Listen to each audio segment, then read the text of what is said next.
അവിടെ ജന്തർ മന്ദറിലേക്ക് യുവാക്കളുടെയും യുവതികളുടെയും ഒക്കെ പ്രവാഹമാണ്.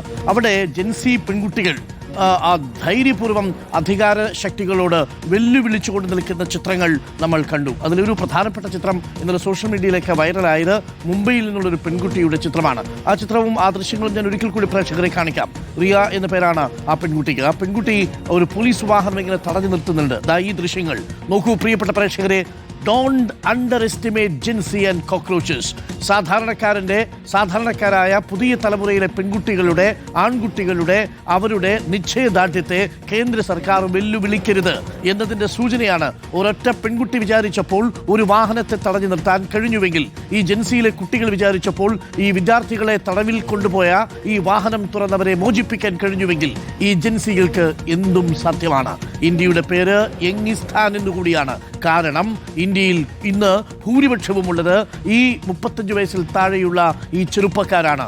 25 വയസ്സിൽ താഴെയുള്ള 50% ഒരു രാജ്യത്തോടാണ് കേന്ദ്ര സർക്കാരിൻ്റെ വെല്ലുവിളി എന്നത് കേന്ദ്ര സർക്കാരിൻ്റെ പ്രതിനിധികൾ പറയണം, വിചാരിക്കണം. ഒന്നാലോചിക്കൂ, കേന്ദ്ര സർക്കാരിൽ നിന്ന് ധർമ്മേന്ദ്ര പ്രധാന്റെ രാജിയില്ലാതെ ഈ ജെൻസികൾ അടങ്ങുന്ന മട്ടില്ല. അതുകൊണ്ട് എല്ലാ സാധ്യമായ മാർഗങ്ങളും അവർ നോക്കും. ആദ്യം അടിച്ചമർത്താൻ നോക്കി, പാളി. ആദ്യം അവഗണിക്കാൻ നോക്കി, അത് പാളി. പിന്നീട് അടിച്ചമർത്താൻ നോക്കി, അത് പാളി. ഇപ്പോൾ ഇതാ ഇന്റർനെറ്റ് ബന്ധം വിച്ഛേദിച്ചുകൊണ്ട് മാധ്യമസത്ത വരാതിരിക്കാൻ ശ്രമിക്കുന്നു. പക്ഷെ അവിടെ പോയി ഈ ദൃശ്യങ്ങൾ എല്ലാം പ്രിയപ്പെട്ട പ്രേക്ഷകരിലേക്ക് റിപ്പോർട്ടർ TV എത്തിക്കും. ഇപ്പോൾ കാണുന്ന ദൃശ്യങ്ങൾ ഇന്നലെ മുംബൈയിൽ നടന്ന ദൃശ്യങ്ങളാണ്. ഒരു പെൺകുട്ടി ഇങ്ങനെ നേരെ നിവർന്ന് തല ഉയർത്തിപ്പിടിച്ചു നിന്നാൽ തീരുന്നതേ ഉള്ളൂ ഏതധികാരത്തിൻ്റെയും വൻപ് എന്നുള്ളത് ഇന്നലെ മുംബൈയിലെ തെരുവിൽ നിന്നുള്ള ഈ ദൃശ്യങ്ങൾ തെളിയിച്ചു. ഇത് മുംബൈയിലെ കാഴ്ചയാണെങ്കിൽ റാഞ്ചിയിലുമുണ്ട് കാഴ്ച, പാറ്റ്നയിലുണ്ട് കാഴ്ച, കൊച്ചിയിലുണ്ട് കാഴ്ച, ദില്ലിയിലുണ്ട് കാഴ്ച. രാജ്യമെമ്പാടും യുവത പ്രതിഷേധത്തിനിറങ്ങുകയാണ്. നോബൽ മാരിക്കാരൻ നമുക്കൊപ്പം തത്സമയം ചേരുന്നുണ്ട്. അല്പസമയം മുമ്പ് ജന്തർ മന്ദറിലായിരുന്നു നോബൽ മാരിക്കാരൻ. പോലീസ് സാധ്യമായതെല്ലാം ചെയ്യുന്നു. 16 മെട്രോ സ്റ്റേഷനുകൾ അടഞ്ഞുകിടക്കുകയാണ്. ഇന്ന് പാർലമെന്റിൽ വന്ന് മറുപടി പറയാൻ കഴിയാത്ത പ്രധാനമന്ത്രിക്ക് അർദ്ധരാത്രിയിൽ എക്സിലൂടെ പോസ്റ്റ് ചെയ്ത് വീഡിയോ പങ്കുവെച്ചുകൊണ്ട് ഈ പ്രതിഷേധിക്കുന്ന കുട്ടികളോട് സംസാരിക്കേണ്ടി വന്നു. ഇന്നിപ്പോൾ കോൺസ്റ്റിറ്റ്യൂഷൻ ക്ലബിൽ CJP നിശ്ചയിച്ച ഇടത്തേക്ക് കേന്ദ്ര സർക്കാരിന്റെ പ്രതിനിധികൾ ചർച്ചയ്ക്ക് വരികയാണ്. വാങ്ചുക്കിനെ ആശുപത്രിയിൽ പോയി കണ്ട് നിരാഹാരം അവസാനിപ്പിക്കാൻ കേന്ദ്ര സർക്കാർ ആവശ്യപ്പെടുകയാണ്. അങ്ങനെ ഒരുപക്ഷെ മുട്ടുമടക്കി തുടങ്ങിയോ കേന്ദ്ര സർക്കാർ? ധർമ്മേന്ദ്ര പ്രധാന്റെ രാജിയില്ലാതെ ഈ സമരം അവസാനിക്കുന്ന മട്ടുണ്ടോ? എന്ത് ചർച്ചകൾ നടന്നാലും രാഹുൽ ഗാന്ധി അടക്കമുള്ളവർ നൽകുന്ന വാണിംഗും അത് തന്നെയാണ്. നോബൽ മാരിക്കാരൻ ദില്ലിയിൽ ഇപ്പോഴും ഇന്റർനെറ്റ് ബന്ധം വിച്ഛേദിക്കപ്പെട്ടിട്ടുണ്ട്. പലയിടങ്ങളിലും ജന്തർ മന്ദർ അടക്കം നിന്ന് നമുക്ക് തത്സമയം സംപ്രേഷണം ചെയ്യാൻ കഴിയുന്നില്ല. കൂടുതൽ വിദ്യാർത്ഥികൾ ദില്ലി നഗരത്തിലേക്ക് വന്നുകൊണ്ടിരിക്കുകയാണോ നോബൽ മാരിക്കാരൻ? Arun, very good morning. ദില്ലിയിൽ ഇന്നും ശക്തമായ പ്രതിഷേധങ്ങൾക്ക് സാധ്യതയുണ്ട്. നമ്മൾ നിൽക്കുന്നത് ദില്ലിയിലെ സേവാ തീർത്ത്, അതായത് പ്രധാനമന്ത്രിയുടെ ഓഫീസിന്റെ പേരാണ് സേവാ തീർത്ത് എന്ന് പറയുന്നത്. എപ്പോഴും സേവനത്തിന്റെ വാതിൽ തുറന്നിട്ടിരിക്കും എന്നായിരുന്നു പുതിയ ഓഫീസിലേക്ക് മാറുമ്പോൾ പ്രധാനമന്ത്രി നൽകിയ വലിയ വാഗ്ദാനം എന്ന് പറയുന്നത്. പക്ഷേ ആ സേവാ തീർത്ത് എന്ന പേരിലിട്ടിരിക്കുന്ന മെട്രോ സ്റ്റേഷൻ ഇപ്പോൾ അടഞ്ഞുകിടക്കുന്നു. ഇവിടെ നിന്ന് ഒരു 2 മിനിറ്റ് നടന്നാൽ പ്രധാനമന്ത്രിയുടെ ഓഫീസാണ്. എന്താണെങ്കിലും ഈ മെട്രോ സ്റ്റേഷനുകൾ അടഞ്ഞുകിടക്കുകയാണ്. അതായത് ജനജീവിതം ദില്ലിയിൽ എത്രത്തോളം ദുസ്സഹമാണ് എന്ന് വ്യക്തമാക്കാൻ ഇത് മാത്രം മതി.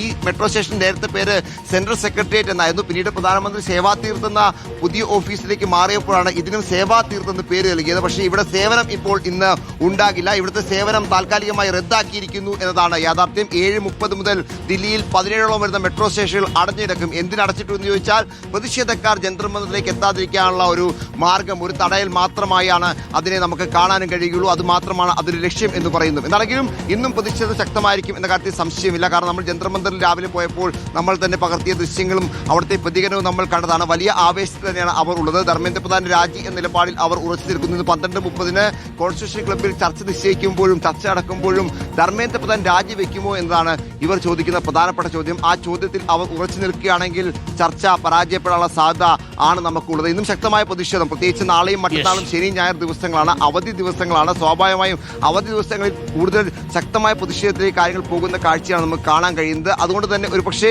നാളെയും മറ്റന്നാളും കൂടുതൽ ആളുകളടക്കം എത്താനുള്ള സാധ്യതയും ഉണ്ട്. അതിൻ്റെ അടിസ്ഥാനത്തിലാണ് ഈ മെട്രോ സ്റ്റേഷൻ അടച്ചിട്ടുള്ള അടക്കമുള്ള ഇന്റർനെറ്റ് നിരോധനം അടക്കമുള്ള അത്തരത്തിൽ റദ്ദാക്കൽ അടക്കമുള്ള നടപടികൾ കേന്ദ്ര സർക്കാർ സ്വീകരിക്കുന്നത്. പലയിടത്തും ദില്ലി പോലെ ഒരു രാജ്യ തലസ്ഥാനത്ത് പലയിടത്തും ഇന്റർനെറ്റ് സേവനം പോലും ഇല്ല എന്ന് പറയുമ്പോൾ നമുക്ക് ഊഹിക്കാവുന്നതാണ് എങ്ങനെ സാഹചര്യം. നമ്മൾ ചില സെലക്റ്റീവായ സ്ഥലങ്ങളിൽ മാത്രമാണ് നെറ്റ് ലഭിക്കുന്നത്. അവിടെ നിന്നാണ് നമ്മളിപ്പോൾ തത്സമയം ഇത്തരത്തിൽ വാർത്തകൾ പ്രേക്ഷകരെ അറിയിക്കുകയും ചെയ്യുന്നത്. എന്താണെങ്കിലും കേന്ദ്ര സർക്കാർ അല്പം ഭയന്നിട്ടുണ്ട് എന്ന് യാഥാർത്ഥ്യമാണ്. കാരണം അർദ്ധരാത്രി പ്രധാനമന്ത്രിക്ക് ഒരു വീഡിയോ ഇറക്കേണ്ടി വന്നതും അതുകൊണ്ടാണ്. ഇന്നലെ രാഹുൽ ഗാന്ധി അടക്കമുള്ള ആളുകൾ നടത്തിയ പ്രതിഷേധ റാലിയൊക്കെ അതിന് കാരണമായിട്ടുണ്ട്. കാര്യങ്ങൾ കൈവിട്ടു പോകുന്നു എന്ന് പ്രധാനമന്ത്രിക്കും തോന്നിയിരിക്കാം. അതുകൊണ്ടാണ് രാത്രി ഏറെ വൈകിയും അങ്ങനെ ഒരു നീക്കം പ്രധാനമന്ത്രിയുടെ ഭാഗത്തുണ്ടായത്. നമ്മൾ മനസ്സിലാക്കുന്ന ഇന്നലെ പ്രധാനമന്ത്രിയുടെ ഓഫീസ് അടക്കം അർദ്ധരാത്രിയും പ്രവർത്തിച്ചു എന്നാണ്. പ്രത്യേകിച്ച് ചർച്ചകൾ, സോനം വാങ്ചുക്കായുള്ള ചർച്ചകൾ, അതോടൊപ്പം മറ്റ് ചർച്ചകളെ കൃത്യമായിട്ട് നിരീക്ഷിക്കുന്നുണ്ടായിരുന്നു എന്ന് മനസ്സിലാക്കുന്നു. അതിൻ്റെയൊക്കെ അടിസ്ഥാനത്തിലാണ് പ്രധാനമന്ത്രി വീഡിയോ ഇറക്കുന്നത്. പക്ഷെ അപ്പോഴും ആ വീഡിയോ സന്ദേശത്തിലും ധർമ്മേന്ദ്ര പ്രധാൻ രാജിവെക്കുമോ ഇല്ലയോ എന്ന കാര്യത്തിൽ പരാമർശമില്ല. അത് സ്വാഭാവികമായും ഈ സമരക്കാരുടെ ആവശ്യത്തിന് എതിരാണ്. എന്താണെങ്കിലും ഇന്നിപ്പോൾ പാർലമെന്റിനകത്ത് പുറത്തൊക്കെ വലിയ പ്രതിഷേധം ഉണ്ടാകുമായിരുന്നു. Thank you. ഇപ്പോൾ മുബഷീർ കൂടി നമുക്കൊപ്പം ചേരുന്നുണ്ട്. മുബഷീർ, ജന്തർമന്ദറിലെ കാഴ്ചകൾ, അവിടെ ഇന്റർനെറ്റ് തടസ്സമാണ്, തത്സമയം കൊടുക്കാൻ കഴിയില്ല. നമ്മൾ നേരത്തെ അവിടെ പോയി ഷൂട്ട് ചെയ്ത് പുറത്തു കൊണ്ടുവന്നാണ് ഇത് പ്രേക്ഷകർക്ക് നൽകുന്നത്. ഇന്നലെ ഈ സോനം വാങ്ചുക്ക് 26 ദിവസത്തെ നിരാഹാര സമരം അവസാനിപ്പിച്ചിട്ടുണ്ട്. ഇനി അഭിജിത് ദീപ്കെ പറഞ്ഞിരിക്കുന്നത് ഈ സമരം ഇവിടെ അവസാനിക്കുന്നില്ല എന്നാണ്. എന്താണ് കാഴ്ചകൾ? സമരം തുടരുക തന്നെയല്ലേ?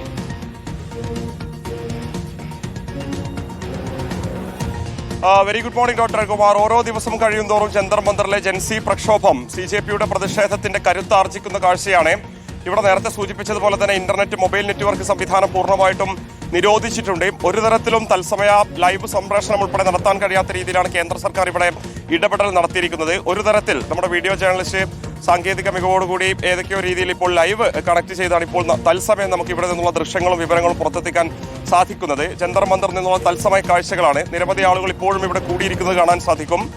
വിഷറി വീശി അവർ പരസ്പരം വിഷറി വീശി ഇവിടെ ഇരിക്കുന്നുണ്ട്, മുദ്രാവാക്യങ്ങൾ ഉയർത്തുന്നുണ്ട്. നേരത്തെയൊക്കെ തന്നെ കേന്ദ്ര സർക്കാരിനെതിരെ വലിയ മുദ്രാവാക്യങ്ങളാണ് ഉയർന്നിരുന്നത്. ഈ സോനം വാങ്ചുക്കിന്റെ നിരാഹാര സമരം അവസാനിപ്പിച്ച ഘട്ടത്തിൽ ഇവിടെയുള്ള ഈ പ്രക്ഷോഭം അവസാനിപ്പിക്കാനുള്ള സാധ്യതയുണ്ടെന്ന പ്രചരണം വളരെ ശക്തമായിട്ടുണ്ടായിരുന്നു. പക്ഷേ ഈ CJPയുടെ തന്നെ മുഖ്യ വക്താവായിട്ടുള്ള വ്യക്തിയുടെ പ്രതികരണം സമൂഹ മാധ്യമത്തിലൂടെ വന്നൊരു സാഹചര്യത്തിൽ അവർ പ്രധാനമായിട്ടും ആവശ്യപ്പെടുന്ന വിദ്യാഭ്യാസ മന്ത്രിയുടെ രാജി തന്നെയാണ്.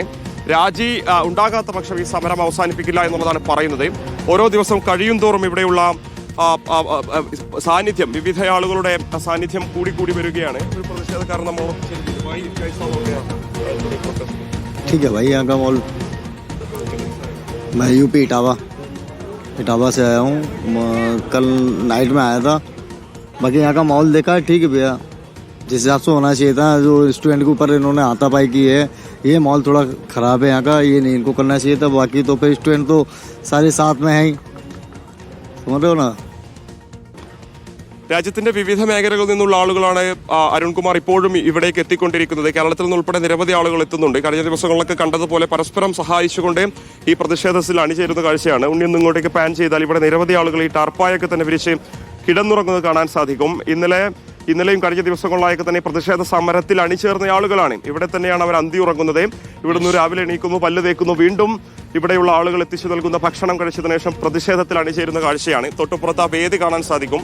ദീപക് ഉൾപ്പെടെ അവിടെ നിന്നുകൊണ്ടാണ് ഇവിടെയുള്ള പ്രതിഷേധക്കാരെ അഭിസംബോധന ചെയ്യാറുള്ളത്. നേരത്തെ സോനം വാങ്ചുക്ക് ഉൾപ്പെടെ നിരാഹാര സമരം കടന്നിരുന്ന ഒരു മേഖല കൂടിയാണിത്. രാഷ്ട്രീയ പ്രവർത്തകർ ഉൾപ്പെടെ ഇങ്ങോട്ടേക്കാണ് എത്തിക്കൊണ്ടിരിക്കുന്നത്. ഒരുപക്ഷെ അല്പസമയത്തിനുള്ളിൽ നമ്മൾ ഉൾപ്പെടെ നൽകിക്കൊണ്ടിരിക്കുന്ന ഇന്റർനെറ്റ് സംവിധാനം, ഇപ്പോൾ ലഭിക്കുന്ന ഈ നെറ്റ്വർക്ക് ഉൾപ്പെടെ കേന്ദ്ര സർക്കാർ കട്ട് ചെയ്തേക്കും. പക്ഷേ വളരെ കൃത്യമായി തന്നെ ഇവിടെയുള്ള വിവരങ്ങൾ നമുക്ക് ജനങ്ങളിലേക്ക് എത്തിക്കാൻ സാധിക്കും. ഇവിടെ നേരത്തെ അരുൺകുമാർ സൂചിപ്പിച്ചതുപോലെ ഡെഫേർഡ് എടുത്ത് എത്തിക്കാൻ പാകത്തുള്ള സംവിധാനങ്ങൾ തന്നെയാണ് ചെയ്തുകൊണ്ടിരിക്കുന്നത്. ദൃശ്യങ്ങൾ പകർത്തുക, കൂടുതൽ പ്രതികരണങ്ങൾ എത്തുക. എത്രമാത്രം അവർ തടയാൻ ശ്രമിച്ചാലും ആ തടയുന്നതിന് മുകളിലൂടെ അവയെല്ലാം പ്രേക്ഷകരിലേക്ക് ഞങ്ങൾ എത്തിക്കും. അതെല്ലാം ഞങ്ങൾ തത്സമയം എവിടെ ഇന്റർനെറ്റ് ലഭ്യമാണോ ആ സ്ഥലങ്ങളിൽ നിന്ന് പ്രിയപ്പെട്ട പ്രേക്ഷകരെ ആ ദൃശ്യങ്ങൾ പ്രിയപ്പെട്ട പ്രേക്ഷകരിലേക്ക് ഞങ്ങൾ എത്തിക്കുകയും ചെയ്യും. ഒരു പ്രേക്ഷകർ പറയുന്നു, ഒരു BJP അനുകൂല, സംഘപരിവാർ അനുകൂല സുഹൃത്താണ്, പേര് രാം പ്രകാശ്. എന്തു പ്രഹസനമാണ് മൊട്ടെ, ഇതിലും വലിയ പ്രക്ഷോഭം കേന്ദ്ര സർക്കാർ കണ്ടിട്ടുണ്ട്. കർഷക സമരം ഷഹീൻ ബാഗ്, ധർമ്മേന്ദ്ര പ്രധാൻ രാജിവെക്കാൻ പോകുന്നില്ല, നമുക്ക് കണ്ടു നോക്കാം. രാം പ്രകാശ്, നിങ്ങൾ ആരെയാണ് വെല്ലുവിളിക്കുന്നത്? ഇന്ത്യയിലെ ചെറുപ്പക്കാരെയാണ്. അവർ 50%-ലധികമുണ്ട്. പ്രിയെപ്പോലെ ഒരു പെൺകുട്ടി, അഭിജിത് ദീപ്കെ പോലെ ഒരു ചെറുപ്പക്കാരൻ, ദില്ലിയിലും മുംബൈയിലും പാറ്റ്നയിലും ഒക്കെ നിൽക്കുന്ന ചെറുപ്പക്കാരൊന്ന് തലയുതിർത്ത് നിന്ന് ഒന്ന് തോളോട് തോൾ ചേർന്ന് നിന്നാൽ തീരാവുന്നതേയുള്ളൂ ഈ വൻപ്. ഈ മനുഷ്യരുടെ കരുത്തിലാണ് ഈ സർക്കാർ അധികാരത്തിലിരിക്കുന്നത്. ഓർമ്മിക്കുക, കർഷക സമരത്തെ പരാജയപ്പെടുത്താൻ നിങ്ങൾ അവരെ ഖലിസ്ഥാനികളെന്ന് വിളിച്ചു. ഈ പൗരത്വ പ്രക്ഷോഭകാരികളെ നിങ്ങൾക്ക് തളർത്താൻ വേണ്ടി അവരെ തീവ്രവാദികളെന്ന് വിളിച്ചു. പക്ഷേ ഈ ജൻസി പ്രക്ഷോഭത്തെ നേരിടാൻ നിങ്ങൾ എന്ത് പദപ്രയോഗം നടത്തിയാലും അവർ തെരുവിൽ നിറയുന്ന അവരുടെ മുദ്രാവാക്യങ്ങളിൽ നിങ്ങൾ തകർന്നു പോകും. കാരണം അവർക്കൊരു ലക്ഷ്യമുണ്ട്, അവർക്കൊരു വ്യക്തതയുണ്ട്. അവർ പോരാടുന്നത് ഈ നാടിൻ്റെ ചെറുപ്പക്കാർക്ക് വേണ്ടി മാത്രമല്ല, നാടിൻ്റെ ഭാവിക്ക് വേണ്ടി കൂടിയാണ്. അതുകൊണ്ടാണ് സമാധാനപരമായി അവർ സംഘടിക്കുന്നത്. ആ സമാധാനപരമായി സംഘടിക്കുന്നതിന് മുന്നിൽ നമ്മളെല്ലാവരും ഒരുമിച്ചൊരൊറ്റക്കെട്ടോടെ ഒരു മനസ്സോടെ നിൽക്കുന്നത്. മിസ്റ്റർ രാംപ്രകാശ്, ഞാനൊന്ന് ചോദിച്ചോട്ടെ, അങ്ങയുടെ മകൾ പഠിക്കുന്നില്ലേ? ആ മകൻ കഷ്ടപ്പെട്ട് പഠിച്ച് പരീക്ഷ എഴുതാൻ വരുമ്പോൾ ചോദ്യപേപ്പർ ചോർന്നു എന്നറിഞ്ഞാൽ, പഠിക്കാതെ വിദ്യാർത്ഥികൾ ലക്ഷക്കണക്കിന് രൂപയുടെ ചോദ്യപേപ്പർ മാർക്കറ്റിൽ നിന്ന് വാങ്ങി പരീക്ഷ എഴുതി പാസ്സായി എന്നറിഞ്ഞാൽ, വർഷങ്ങളോളം കഷ്ടപ്പെട്ടിരുന്ന് കുത്തിയിരുന്ന് പഠിച്ച വിദ്യാർത്ഥികളും രക്ഷിതാക്കളും പിന്നെ എന്ത് ചെയ്യണം? അവരിന്ന് തെരുവിലേക്ക് ഇറങ്ങിയിരിക്കുന്നു. നിങ്ങൾ ഒരു കാലത്ത് അരാഷ്ട്രീയവാദികൾ എന്ന് മുദ്രകുത്തിയിരുന്ന രക്ഷിതാക്കൾ കുഞ്ഞുങ്ങളെ ഇന്ന് ജന്തർ മന്ദറിലേക്ക് പറഞ്ഞയക്കുകയാണ്. നിങ്ങൾ പോയി വരൂ, പ്രതിഷേധിച്ചു വരുമെന്ന്. ഇത് ഇന്ത്യ കണ്ടിട്ടില്ലാത്ത, അടുത്തെങ്ങും കണ്ടിട്ടില്ലാത്ത അസാധാരണമായ സമരമാണ്. ഈ പോരാട്ട വീര്യത്തിന് കരുത്തു നൽകുന്നത് ജൻസിയാണ് എന്നതൊരിക്കൽ കൂടി രാംപ്രകാശിനെ ഓർമ്മിപ്പിക്കുന്നു. Don't underestimate the power of common people and Jancy.